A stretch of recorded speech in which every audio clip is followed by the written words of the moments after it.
प्रश्न क्रमांक 1. महाराष्ट्रात सर्वाधिक पाऊस कोठे पडतो? उत्तर आहे महाराष्ट्रात सर्वाधिक पाऊस थंबोली येथे पडतो. प्रश्न क्रमांक 2. ऊस व कापूस या पिकांसाठी सर्वात चांगली मृदा कोणती आहे? उत्तर आहे ऊस व कापूस या पिकांसाठी सर्वात चांगली मृदा काळी मृदा आहे.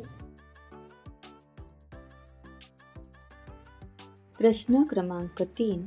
कोणत्या मातीत लोह व ॲल्युमिनियमचे प्रमाण सर्वाधिक असते? उत्तर आहे तांबडी मृदा या मातीत लोह व ॲल्युमिनियमचे प्रमाण सर्वाधिक असते. प्रश्न क्रमांक 4. महाराष्ट्रात मराठी चित्रपट नगरी कोठे आहे? उत्तर आहे महाराष्ट्रात मराठी चित्रपट नगरी कोल्हापूर येथे आहे.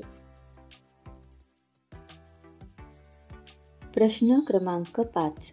पाली येथील अष्टविनायक कोणत्या नावाने ओळखला जातो? उत्तर आहे पाली येथील अष्टविनायक श्री बल्लाळेश्वर या नावाने ओळखला जातो. प्रश्न क्रमांक 6.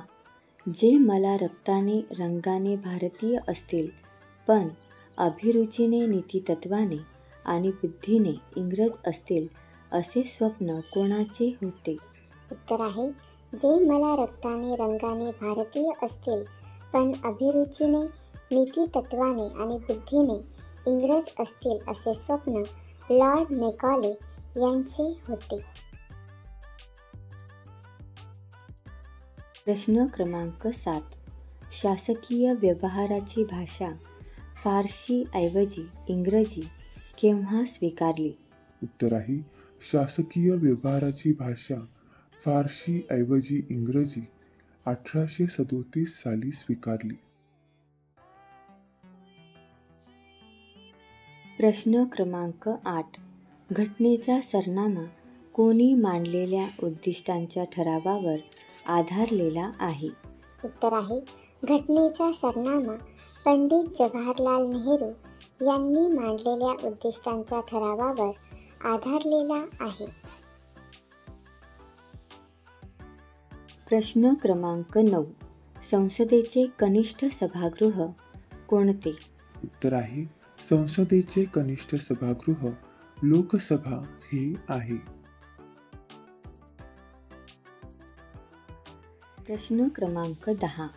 महात्मा गांधीजींच्या विचारांचा भारताबाहेर प्रचार आणि प्रसार करणाऱ्या व्यक्तीस कोणता पुरस्कार दिला जातो? उत्तर आहे महात्मा गांधीजींच्या विचारांचा भारताबाहेर प्रचार आणि प्रसार करणाऱ्या व्यक्तीस आंतरराष्ट्रीय बजाज पुरस्कार दिला जातो. प्रश्न क्रमांक 11. कोळशाच्या खाणी असणारे राज्य कोणते? उत्तर आहे कोळशाच्या खाणी असणारे राज्य बिहार हे आहे. प्रश्न क्रमांक 12. प्रत्येक पदार्थ अतिसूक्ष्म कणांनी बनलेला आहे हे कोणी सिद्ध करून दाखविले? उत्तर आहे प्रत्येक पदार्थ अतिसूक्ष्म कणांनी बनलेला आहे हे कणाद यांनी सिद्ध करून दाखविले. प्रश्न क्रमांक 13. भारतामध्ये कामगार चळवळीचा पाया कोणी घातला?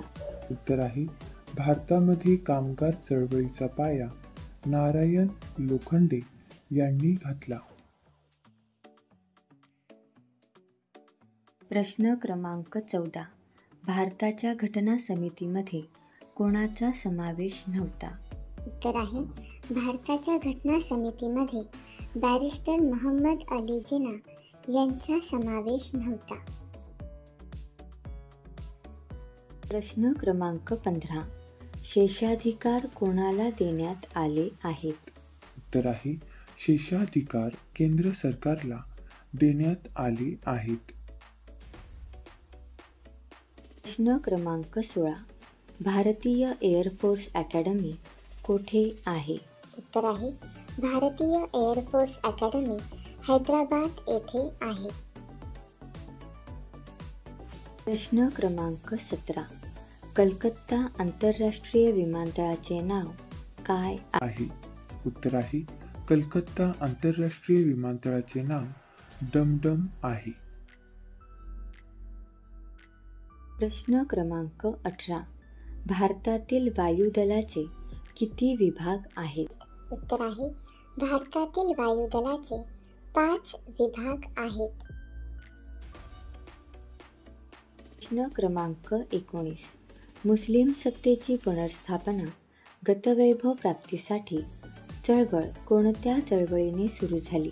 उत्तर आहे मुस्लिम सत्तेची पुनर्स्थापना गतवैभव प्राप्तीसाठी चळवळ अलीगढ चळवळ या चळवळीने सुरू झाली. प्रश्न क्रमांक 20. खुदाई खिदमतगार या संघटनेची स्थापना कोणी केली? उत्तर आहे खुदाई खिदमतगार या संघटनेची स्थापना सरहद गांधी यांनी केली.